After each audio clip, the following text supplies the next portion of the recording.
Kilar-kilar semedi tengahing latar. Oh, kuwi to titah sing ora gelem nyembah karo Bathara Guru ki jebul sing tok karepke ki Semar to ya. Nek pancen kuwi dadi syarate waton Bathara Guru gelem maringke pelemper tangga jiwa lan jambu Depa Nirmala marang Bagong. Ya Semar ora kabotan. Semar ora kabotan nek pancen kon nyembah karo Bathara Guru. Ampun Pak, aja. Aja, ampun Pak.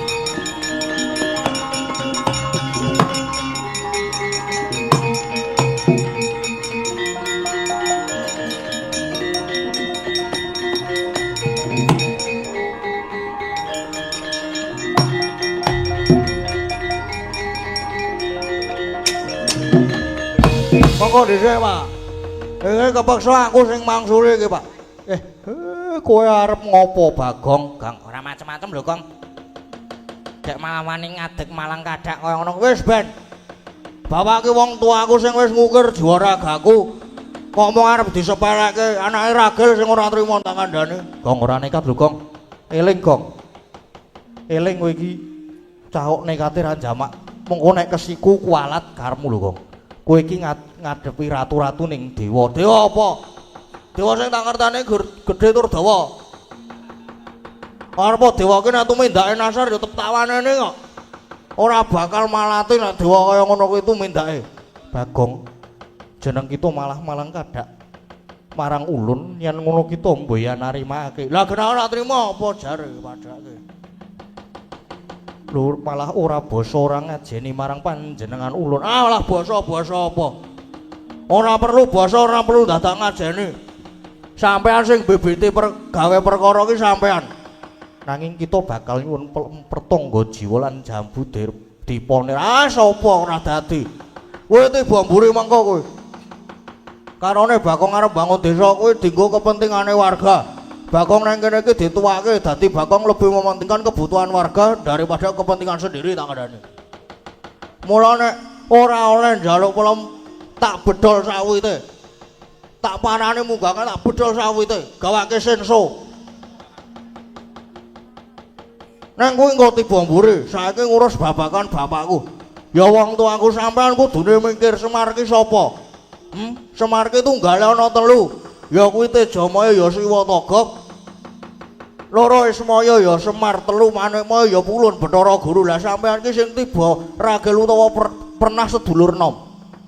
Neng kena ngopo ing atase bapak ki sedulurmu tuwa kok arep tok kon nyembah sesedokan karo sedulur nom ki piye? Mbok ya mikir, Mas. Saiki ngendi ana sedulur sing luwih tuwa kok nyembah karo adine? Nanging ulun iki ratu-ratu ning dewa ning kayangan. Kabeh titah kudu nyembah marang ulun. Tegese ulun duwe panguwasa. Ning kene iki sing aku ora cocok. Sampeyan ngegungke dupeh duwe panguwasa ya. Nuwun sewu, Mas. Penguasa niku ampun dienggo sawenang-wenang, ning penguasa niku dienggo ngayomi.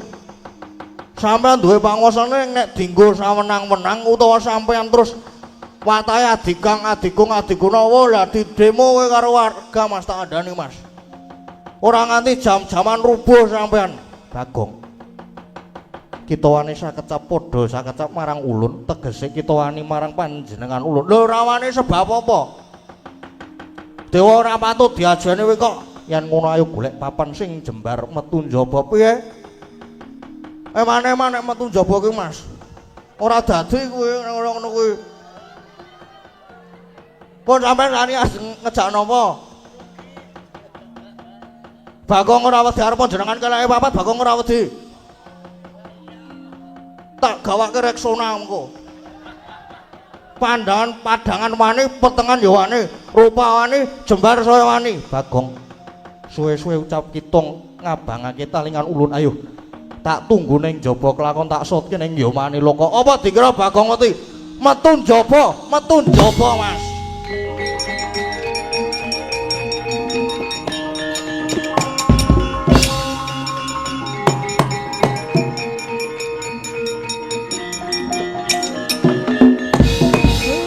Malah ora karu-karuan.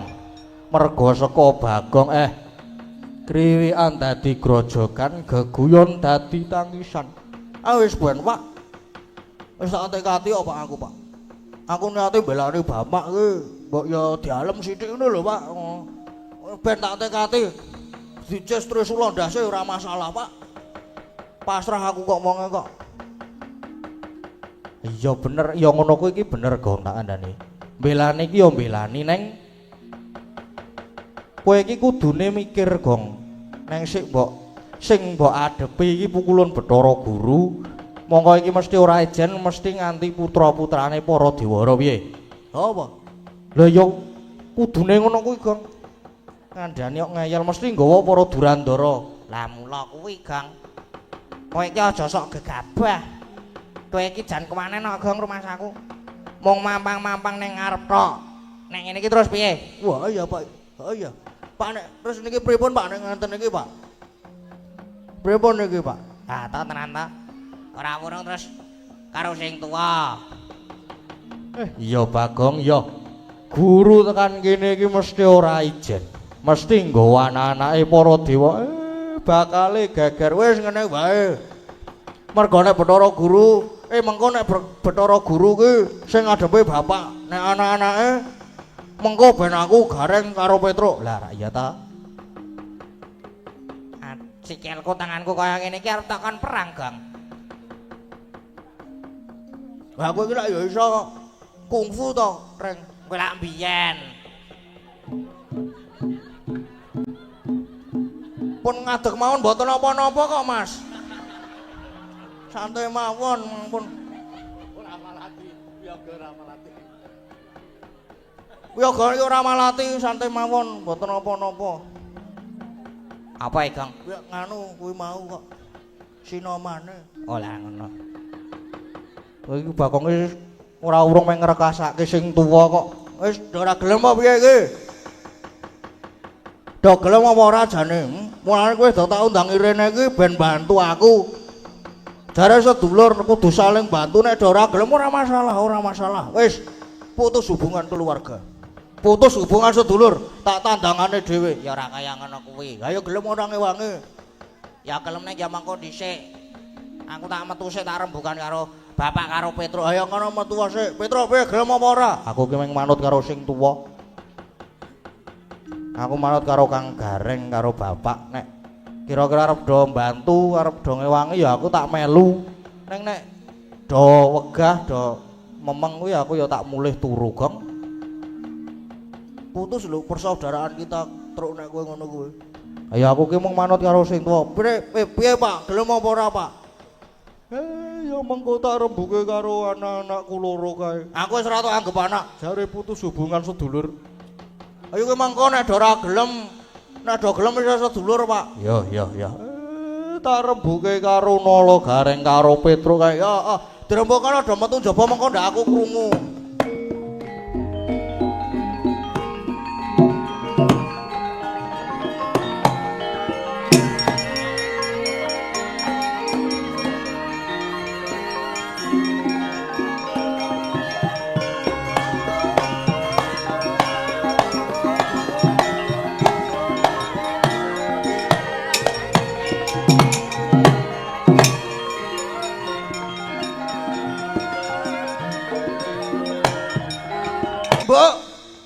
Mbok ngek. Mbok sangek dorene yo. Wonten dawuh, Mas. Wonten dawuh. Cangek nanti cangek. Niku to mlebet niku. Celuk kontene iki.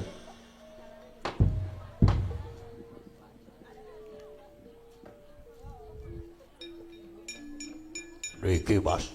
Laro kowe iki rong rampung kono dandan sik. Yo.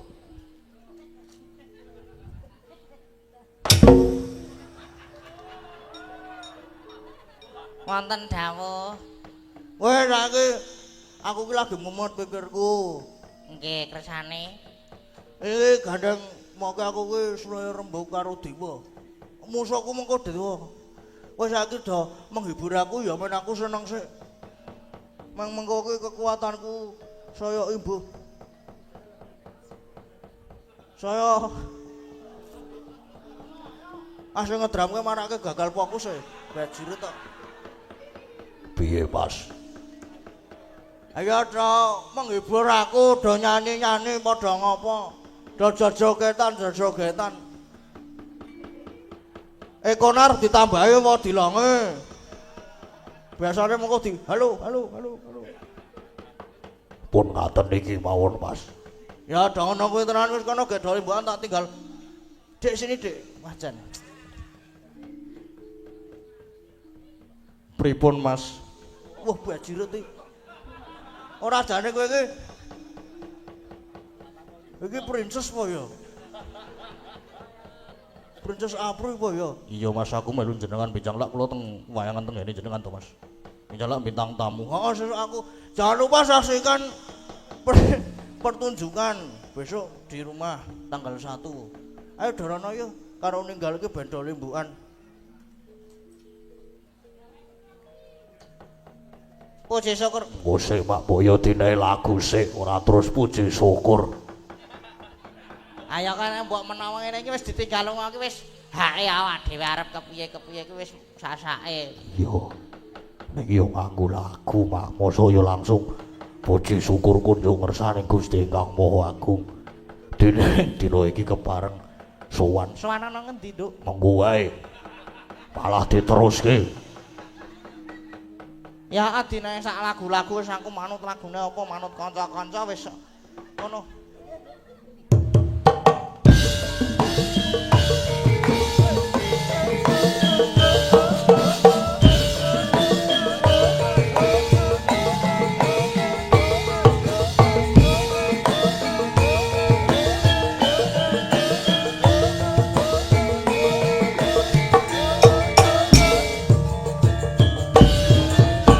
Mari berdendang ya kawan, mari bernyanyi, mari berjoget ya kawan, bersukaria, hilangkan rasa susah bersama kami berkolaras, kreativitas kami jikalau kurang mohon dimaaf. Mari berdendang ya kawan, mari bernyanyi. Mari berjoget ya kawan, bersukaria, hilangkan rasa susah bersama kami berkolaras, kreativitas kami kalau kurang mohon dimaaf.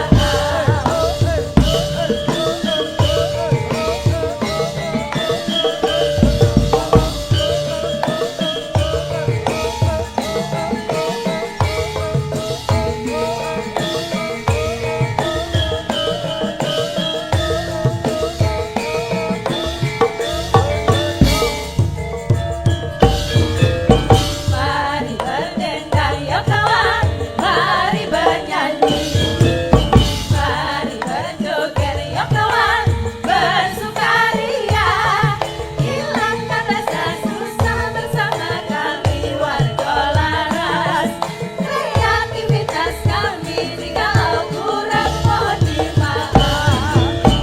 Mari berdendang ya kawan, mari bernyanyi. Mari berjoget ya kawan, bersukaria, hilangkan rasa susah bersama kami berkolaras, kreativitas kami jikalau kurang mohon dimaaf.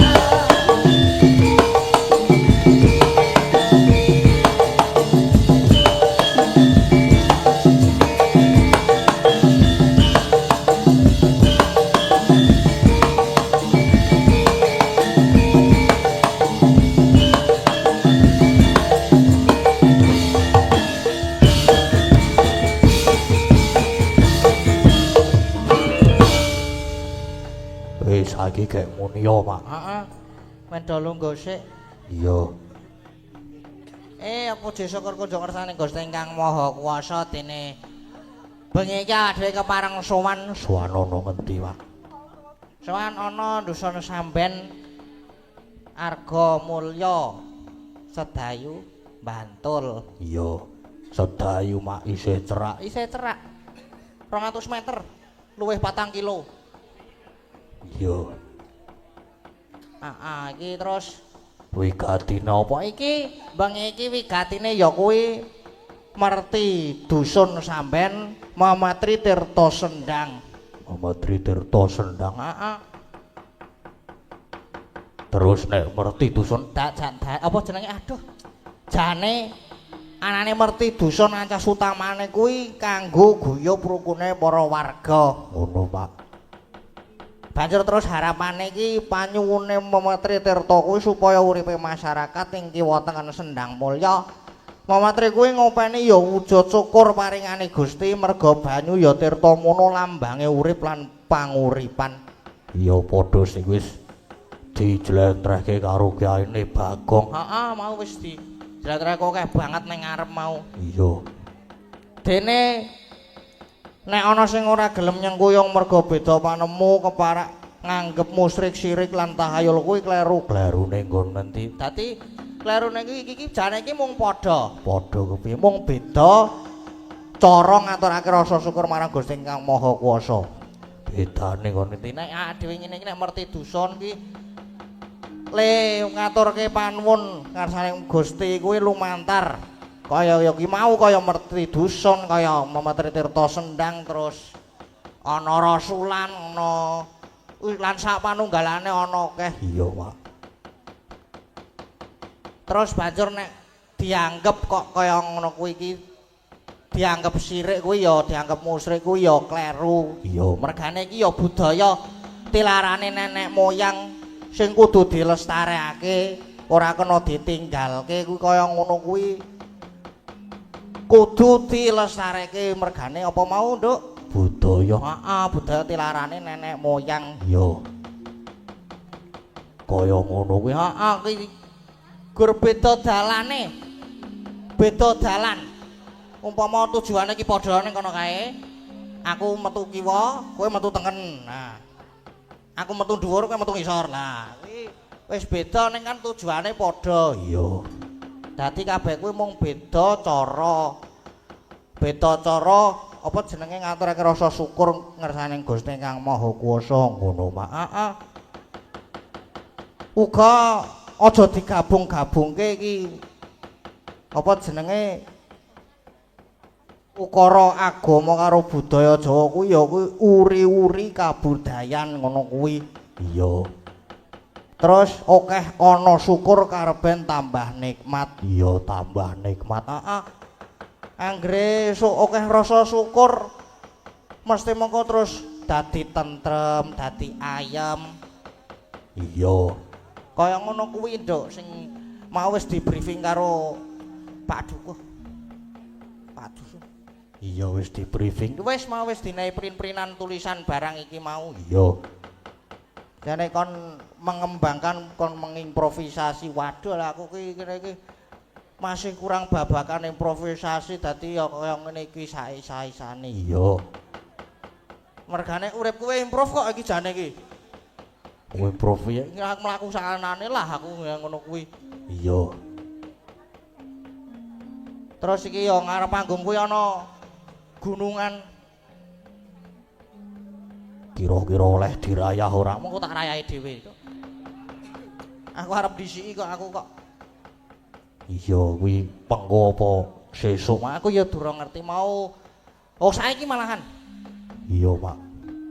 Iki terus malah ana apa jenenge mau sore-sore mau ana karawitan saka padukuhan sampean dhewe malah gayenge ora jamak. Iya. Teko pas yo, Mak. Pas heeh mau. Dadi kaya mlaku ki diringi ngono lho. Gleleng banget kan lho aku. Diringi Prataruna angu. Ngono kuwi. Iya. Bengi iki dhewe apa dikancani? Bang iki dikancani Ana bintang tamune. ya ana ya kudune. Kudu ana bintang tamu iki padha bintang tamu malam ini dan besok iki padha ning besok isih ketambahan. Iya. Malam ini bintang tamune Bintang tamune sapa, Mak? bengi iki bintang tamune Lintang Kesarung. Sapa?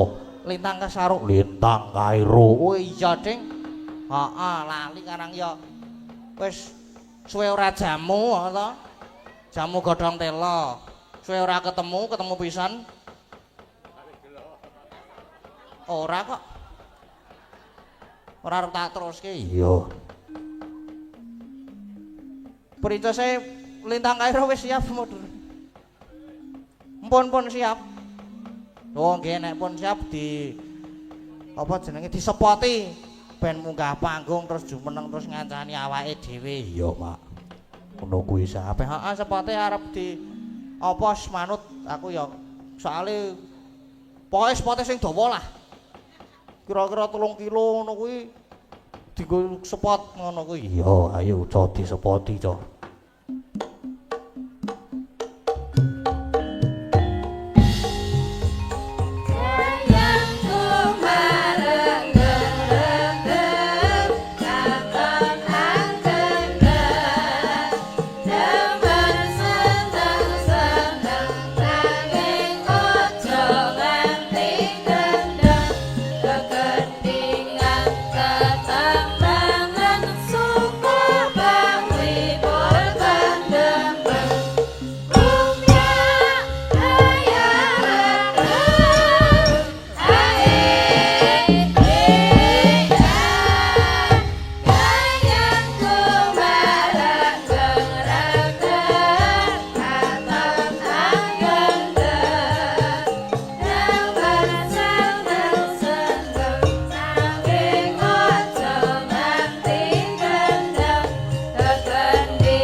pelok.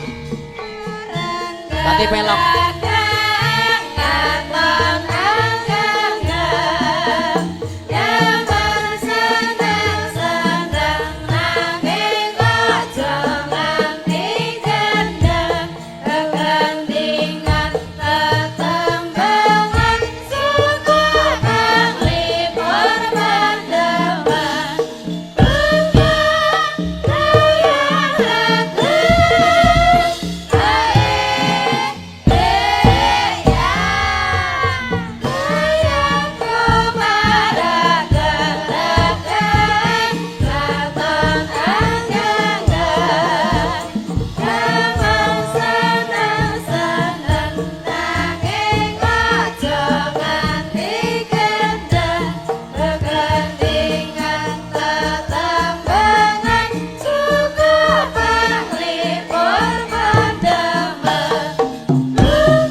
Tuwa sik, Mas.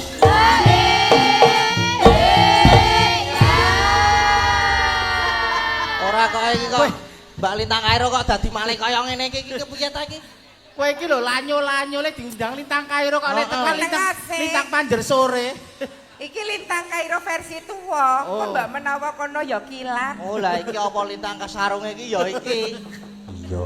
Niki Dek Lintang dereng sekap. Dereng ready. Sing metu pada onggroke sik. Wis ora masalah. Nek wong ayu ki nek dandan kok suwe ya ling ento-ento. Nek aku sak madyae wis ketok memancar aurane ya. Sak madya wis wah jan tebar pesona. Ayune ngantek utah-utah kaya duduh gule Le. Oh alah, matur sembah nuwun saged Nggih. sowan wonten Samben. Samben. Iki mlebune wis bantul nggih. Kemusu. Oh. Saya sedayu niki. Lah nggih. Kok Nggih. mriku sitirak tesih Sleman. Nggih niki pun Bantul ta niki. Nggih. Nggih. Nggih. Bingah tanpa upami nderekaken tole. Ayo sepot Wah, lagi, meneh. monggo disepoti lho aku mak. Baleni. Wis aduh ra kanggo deprok aku lho sik. Monggo Sayu disepoti ayumu mulih ora niki. kanggo mbek aku.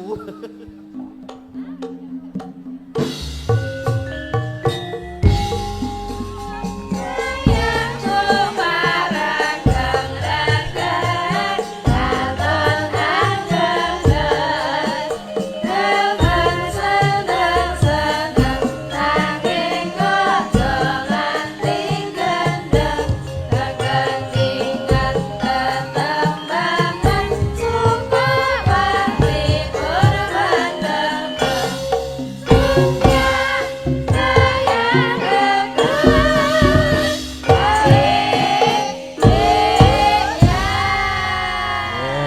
Ini guys komplit. Wis. Wis ayo mati mulai. Apa? Wis Pon ayem niki aku mau kok. Wis nglumpuk Sing kabeh. disepoti nganti dawane rancam sing metu malah Sugeng dalu Mas Gading. Sugeng dalu. Lah lah lah lah lah lah. Sugeng dalu Wis. Dek Lintang. Wis ra kanggo. Wis bancine kalah. Mbok glitterku tak sokke ning raiku ya ora cemlorot ijek kalah karo sing asli. Asliku diandane ngoyo-yo tetep kalah karo Lintang. Lah ya iya kene iki asli kok ya. Ah, oh ya menang sing asli. Aku ora asli aku ya mlethek lho. Apane sing mlethek? Tungkae. Apane sing mlethek iku, Wah? Nah ya, asli aku ki ya beda. Lah masa ta? Heeh, nek mengkurep.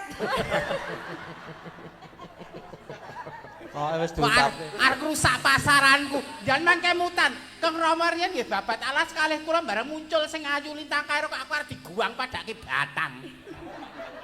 Lah kepiye ya sing asli wae ana, mosok arep sing KW. Lah yo nganggo rambatan Lah, sing sik. Nek iki gen apa jenenge iki gen apa no? Iki jenenge Gen Alpha. Gen Alpha. Nek Gen Z, aku Gen Z. Gen Z, Iya. nek aku Gen milenial. Lek Aku iki. Genggek. kowe gento. Kok lu kok genggak. Aku tak genjik kowe ora apa-apa wis. Gen Z gen milenial. Gen Piye Z. Mas? Saking Pak anjir. Kowe ngaturno selamat malam kanggo Nggih. warga Samben sik no. Iya, saderengipun ngaturaken sugeng dalu kagem sedaya masyarakat warga Samben.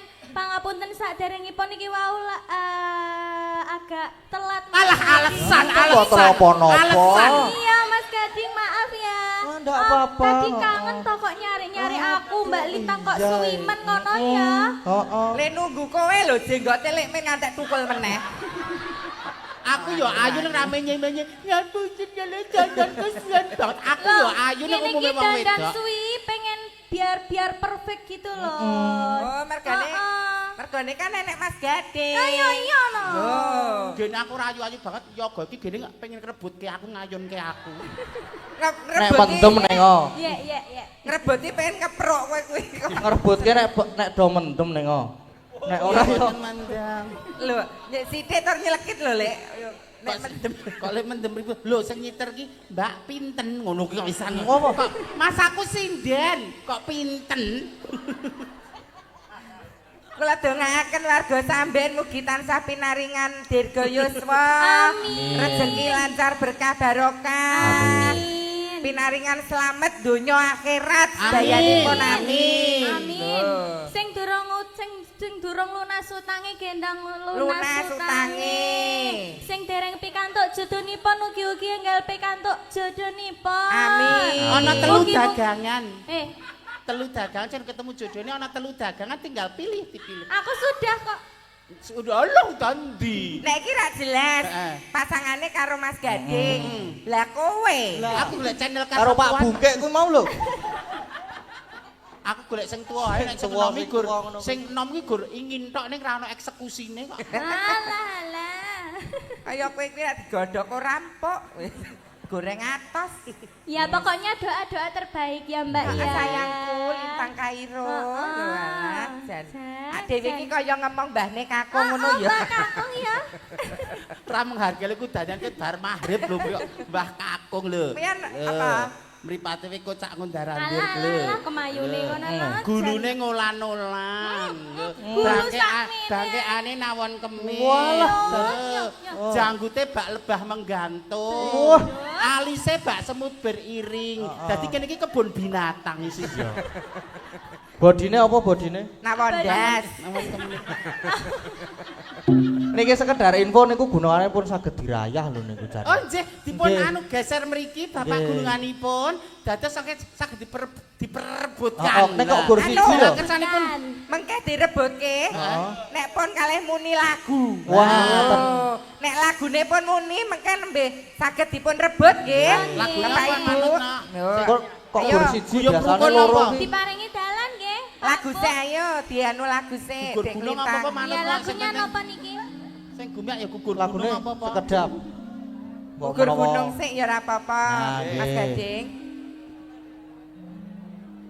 Ayo, Cak.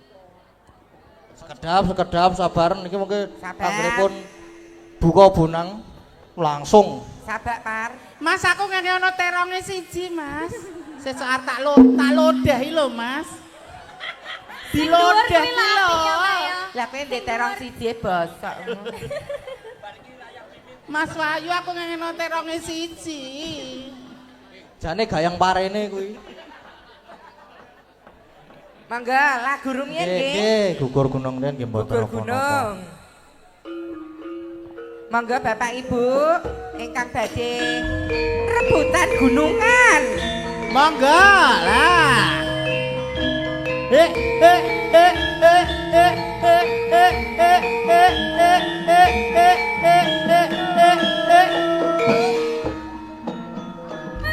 Kanca, kanca, Ayahi kanyangen prajakene.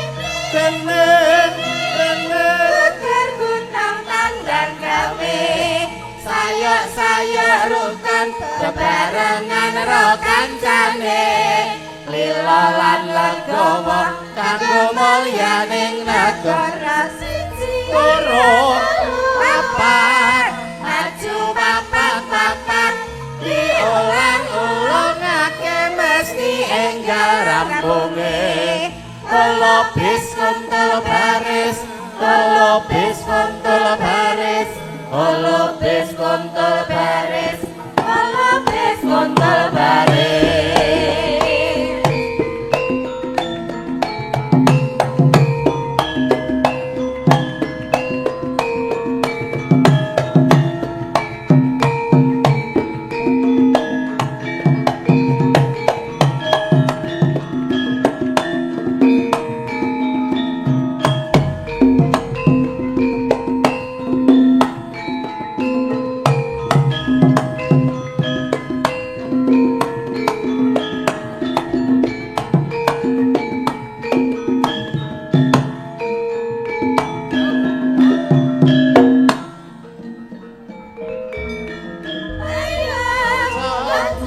Ayahi kanyangen prajakene. Gugur gunung tandang gawe, sayok-sayok rukun bebarengan ro kancane. Lila lan legowo kanggo mulyaning negara. Loro papat maju papat diulang-ulangake mesti enggal rampunge. Tolo bis kuntul baris, tolo bis kuntul baris, tolo bis kuntul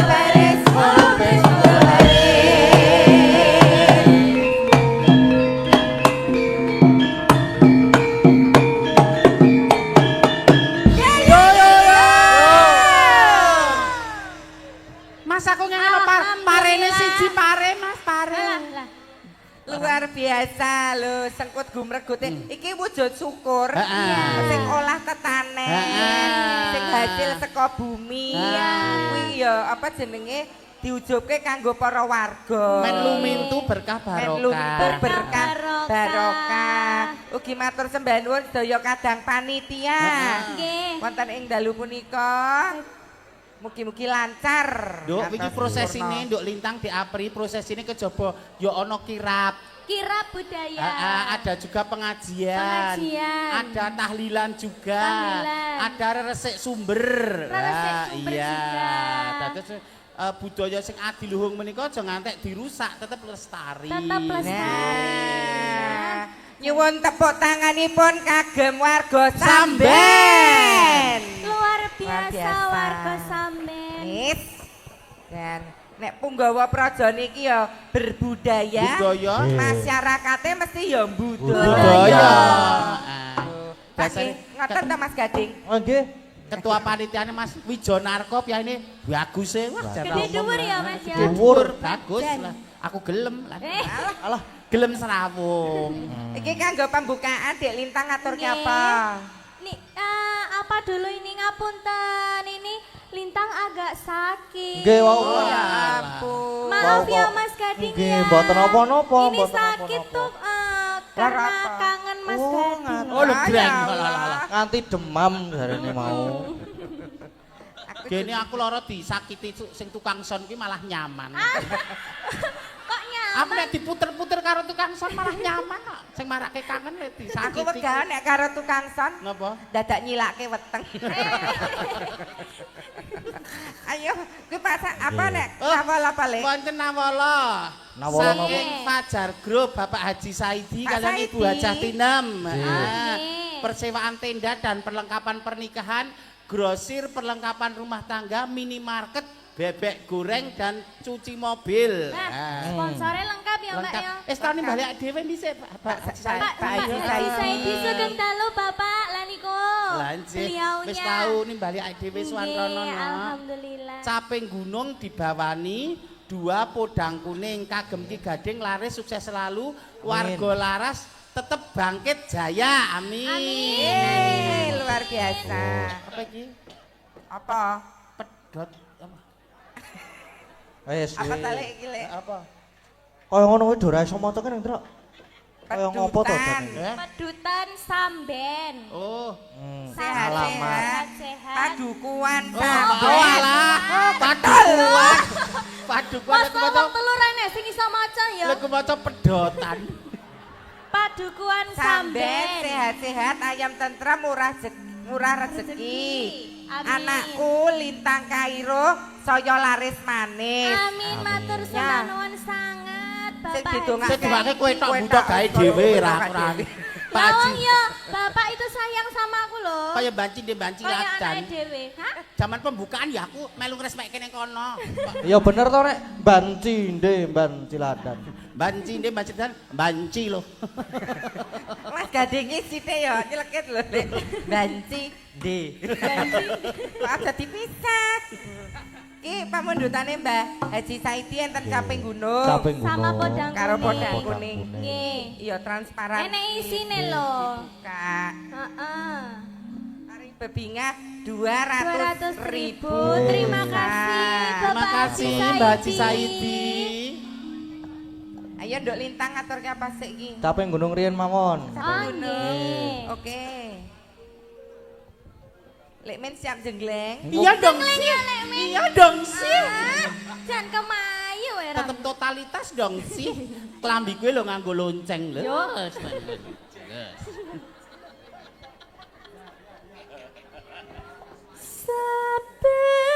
Saben bengi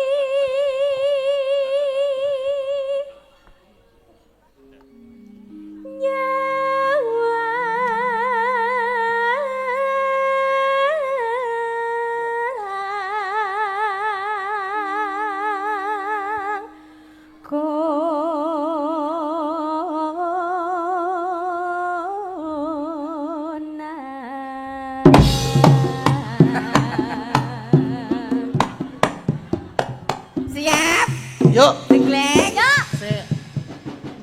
ayah.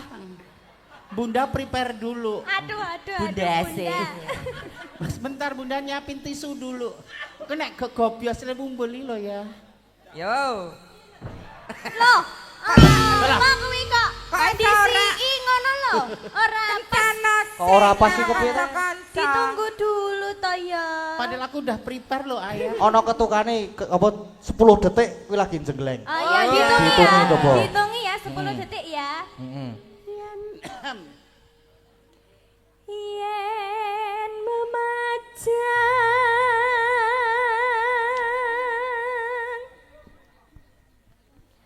among karo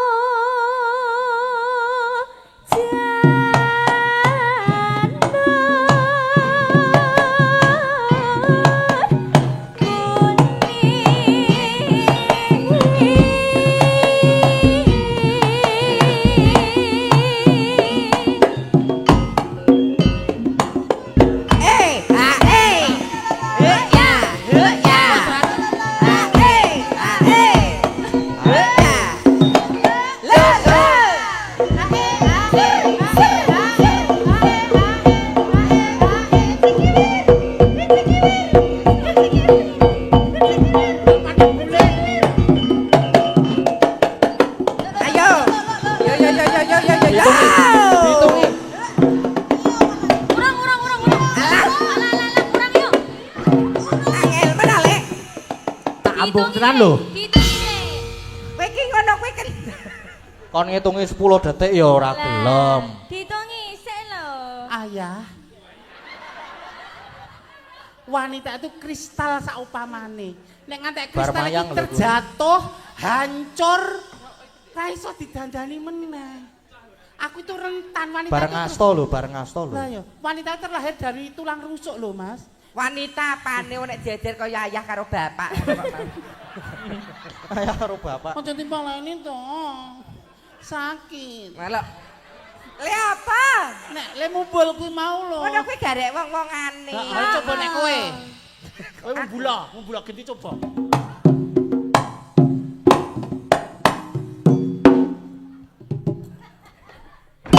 Nah, kuwi lho iso pas. Ya pas.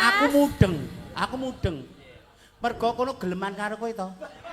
Terus tok tabib. Nah aku nyuwun sewu, aku tidak pengen karirku paribasan sukses ning nganggo ancek-ancek kanca nyuwun sewu. Nek diberi pema. Ya mah nek dibayar lagi gelem.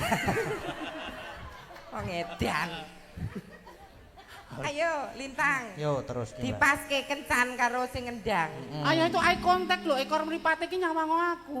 Nyawang kok genep semenit. Iya. Mukok-mukok kowe. Heeh.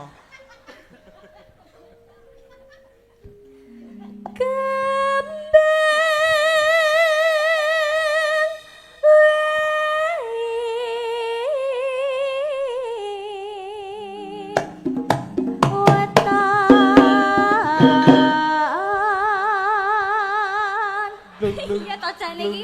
Wah, kaya pitik memeti. Atraktif Pak aku, Kak.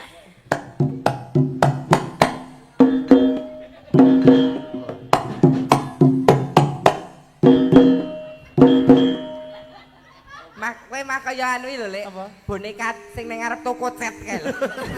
Iya ya. Lucu. Kok boneka. Aku nyawang Lintang Kairo ki anu bathuke diponi ngene iki malah ketok cantik. Aku tau ngewangi ngene iki to jas karep nggo nutupi menak ketok botak. ya ping Malah cantik. darani talangan pitik. Kok beda ya. Lho apik dinggone kan apa sapa Lintang ki durung mesti apik dinggo kowe. Tapi kan aku ya pengen bermuda ngono lho, Jas. Tua mbak wis tua kok lek akan Kok pula. nganggo ngono kaya bar diabrik wong sak RT aku ngono. Kok beda ya nek wong ayu ki ya apa ya. Gunung. Jeklek.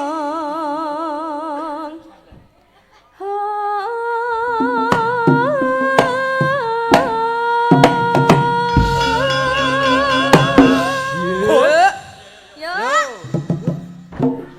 Alah, mak glutek. Mas. Ya bener aku wis tuwa ning oli-oli ku ya jek penuh, Mas. Mesakno i lho, susune ngantek doy. Iso miring ngono ya. Susu kok garise to miring. Susu kok jajaran genjang Sing iki. siji melorot ngono Lah pe bar tak piye, lumu Lek mbeni Noto? kancaku kok beri mau. Lah nek kanca dhewe mosok ya ora dikeki lah ya. Lho, Iki juragane dhewe iki Mas Santoso. Ah, ya ampun. Alah alah ya ampun. Ayo nganggo Mas Pak, Santoso. jenengane kok ya Mas, manut to. Mas Bim, cipikan iki barang ngono lho. anake Mary, anake Ya Mary. ora lewek. Anake Mary. Mary ya lho sing ngedram Mary. Mbok ya ora le Bim. Mosok ngene bapakne bareng arep didahar. Bola balik ya ta. Kayak iki wong nekat kok. Wis biasa. Dibribek bapakne mah didisi anake. Mula jane kowe iki arep detokke Bima. Heeh. Karepe Kak Santoso ki ngono. Heeh. Bim kowe oleh Mbak Mimi. Oh iya. Ben kena nggo gentenan karo aku. Le nyambut gawe iki lho. Ayo nduk Lintang Kairo. Ya Allah ayune putih resik lho. Wong wedok ngene iki lho, Le. Iya lho. Wong wedok kulite putih wis biasa. Engko nek ketemu wong lanang sing imane ra kuat lho. Nek aku pancen kulitku tak gawe gadis pasir berbisik kok. Kono kan cinta Indonesia. Cinta Indonesia, alami. Jadi sawake dibatik. Tak batik alami. Kuwi ngono bekas koreng. Yo. Pantesan ning kene yo cek akeh bekase ya. Ora bekas iki tak gawe iki cara setiap wanita mempunyai treatment sendiri atau pendekatan sendiri untuk menjaga kehormatannya. Ono sing kaya Mbak Agnes ki ternyata latihan silat. Lerane media ki media apa jane? Media ki kudune arah iki munggah kowe mesti ra. Media ki kudune arah iki munggah kowe mesti rai. Lah aku medhone arah iki. Heeh, separo ya. Pak Mudin aku aja tok yasinke lho, aku jek pengen urip lho kok. Ya Pak Mudin. Jare sing ngedram golek referensi ngono jare. Golek bahan. Pacir